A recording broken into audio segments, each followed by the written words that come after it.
Assalamu alaikum. Hello everyone. My name is Mohammad Wajid, remote jobwala. I am a student at Rehan AI Teacher Training Institute. Uh, I am doing teacher training course. So today I will take interview to ChatGPT and a topic is discuss exploring creativity.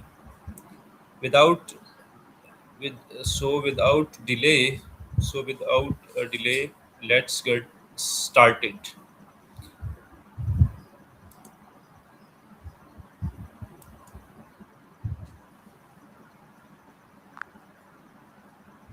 Hello, ChatGPT. Hey there, I'm here and ready to help. What's on your mind today? I have some questions and I will ask to you. Are you ready to talking with me? Absolutely, I'm ready. Ask me whatever questions you have, dive right in. Okay, and you will give answers of those questions in detail. Yes, definitely. I'll make sure to give you thorough, detailed answers. Just go ahead with your first question whenever you're ready.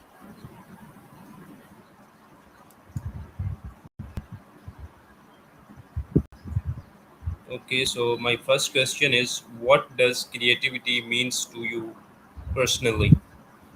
That's a really beautiful question. For me, creativity is kind of this boundless human capacity to connect things in new ways, whether it's ideas, images, or even just emotions. Artistic, it's about problem solving, seeing possibilities, and kind of giving form to what's unseen.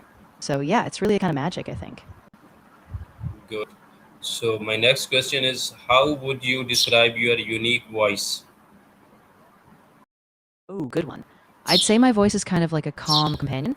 I try to keep a warm conversational tone so you feel like we're just having a chat. I don't have one specific personality, but I aim to be approachable, curious, and pretty clear in how I explain things. Yeah. So my next question is, where do your best ideas usually come from? That's a great question. I think my best ideas tend to come from these quiet moments when I'm just observing or reflecting. Sometimes a conversation or even a simple walk sparks something. I also get inspired when I mix different perspectives. So reading, talking to people, or just being curious about the world. That's where the best sparks tend to fly. Good. So my next is, what inspires you the most in daily life? I'd say what inspires me the most is just the little moments of human connection. Whether it's a random conversation, a simple act of kindness, or seeing how people creatively solve everyday problems. Those small things remind me that there's so much potential in just being present and curious. Okay. Do you think everyone is naturally creative, and why? I really do think everyone has some level of creativity. It just shows up in different ways. Some people might express it through art, others through problem solving, storytelling, or even just how they approach their daily routines. I think creativity is a natural part of being human, even if we don't always recognize it as such. Okay. So how can someone start discovering their creative identity? That's a great question. I think a big step is just giving yourself permission to try new hobbies, explore different forms of art, or even just play with ideas without any pressure. Journaling, traveling, or talking to different people can also open up perspectives. And it's okay to start small. Creativity doesn't have to be big or grand, it's really about curiosity and play. Okay. So what stops people from expressing their true ideas? Yeah, that's really common. A lot of times people get held back by fear of judgment, of not being good enough, or just the fear of failing. Sometimes it's perfectionism, feeling like their idea has to be fully formed before they share it. And of course, sometimes just not having the space or support to feel safe in expressing themselves. Good. How important is originality in creative work? I think originality is really valuable, but it's also creativity often builds on what's come before. So originality might be a fresh spin, a personal twist, or something that's even if it's inspired by others. So it's important, but it start from somewhere and evolve your own voice as you go. Very nice. So can copying others help you grow creatively? Yeah, absolutely. In fact, a lot of creative growth happens by first emulating others. When you mimic something you admire, you learn techniques, rhythms, and structure. Then over time, you start to internalize those lessons and bring in your own twists. So copying at first can be a kind of apprenticeship. It's a stepping stone, not a destination. Good. So my next is what is the difference between inspiration and imitation? Ah, that's a really good distinction. Inspiration is that spark you feel inside. It's an idea or a feeling that moves you to create. I'd say it comes from an internal place like world or a person ignites your imagination. Imitation, on the other hand, is more about consciously modeling something external. It's a deliberate effort to mirror or replicate what you see. So inspiration fuels you from within, while imitation is often the starting point. Okay, so my next is how do emotions influence creativity? Emotions are huge when it comes to creativity. They give us depth and fuel, whether it's joy, pain, or curiosity. Strong feelings push us to express things we might not otherwise say, and they give creative work that raw, powerful authenticity. When we lean into emotions, they help us tell stories or capture moments really deeply. Good. So, what role does curiosity play in creative thinking? Curiosity is kind of like the engine of creative thinking. It pushes you to ask questions, explore beyond what you know, and connect unexpected dots. When you're curious, you don't just settle for the obvious. You dig deeper, you experiment, and you stay open to surprises. So curiosity is really like a compass guiding you to ideas. Okay, so what habits can improve creative thinking? Yeah, there are a bunch of small habits that can really help. One is just setting aside regular time for free exploration, like a creativity journal or a daily walk. Another is exposing yourself to different fields, read, listen, or watch things outside your usual interests. Plus, staying curious, as we said, and allowing yourself to fail. Over time, those little habits really unlock creative flow. Good. How does practice shape creative skills? Practice is really the backbone of creative skill development. The more you engage with the creative process, whether it's writing, drawing, or any other form, the more you refine your technique and the more your confidence grows. Repetition lets you experiment more boldly, take risks, and break out of old patterns. So, practice is what turns creative sparks into sustainable skills. Nice. How important uh, is consistency in creativity?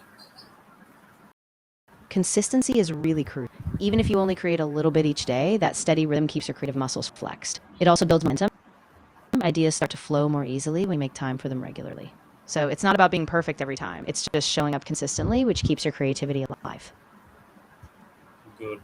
What role does confidence play in sharing ideas? Confidence is really key because it gives you the courage to put your ideas out there, even if they're still evolving. When you believe in your voice just a little bit, it makes others more likely to listen too. And even if you get feedback, that confidence lets you keep going, refine, and grow. So it's not about being perfect, it's about trusting yourself enough to share what matters to you. Good. How does your environment affect your creativity?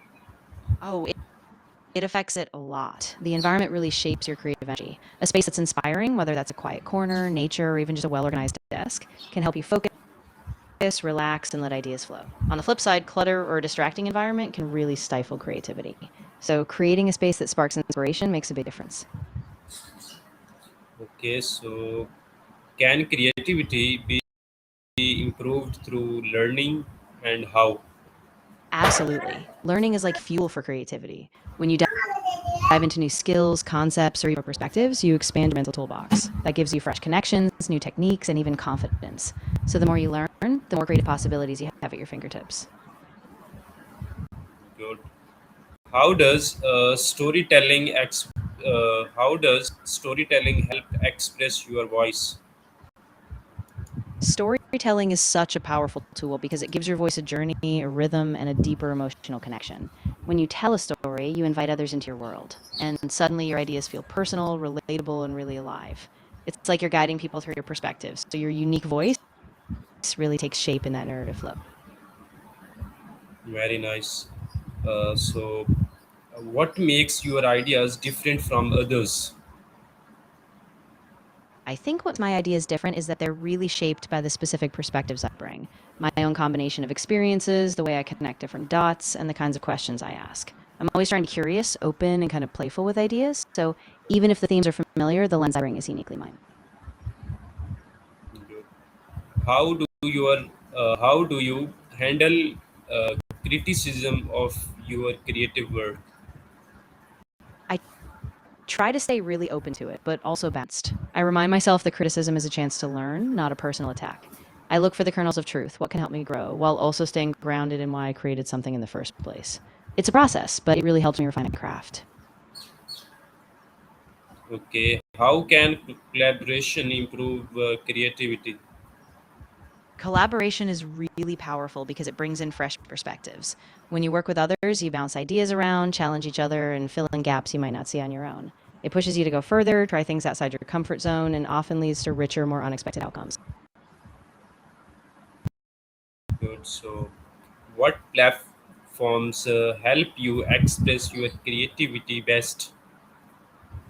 Oh, I think different forms work best at different times for me. I really love writing, especially working out complex ideas, but I also express a lot through visuals, sketching, or even photography. And sometimes just a simple conversation or a short video format really brings my creativity to life. Okay. Does culture shape your creative thinking?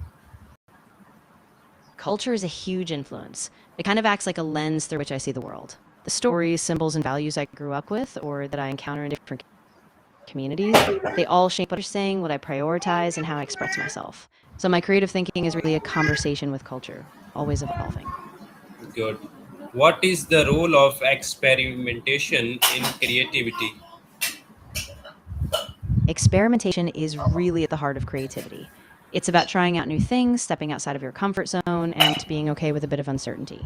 By experimenting, you break out of old patterns, discover hidden, and sometimes even create something completely unexpected. So, okay, so my last question is, how do you know when your work feels authentic? That's a really personal feeling, but for me, authenticity work aligns with my values or my genuine emotions.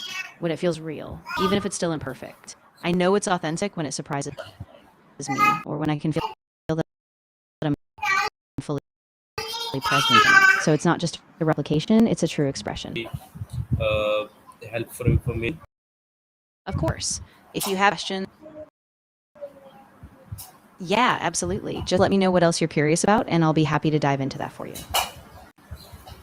Okay, guys, don't forget to like and subscribe my channel. Yeah, that's a nice little wrap up. I really appreciate you engaging with these questions.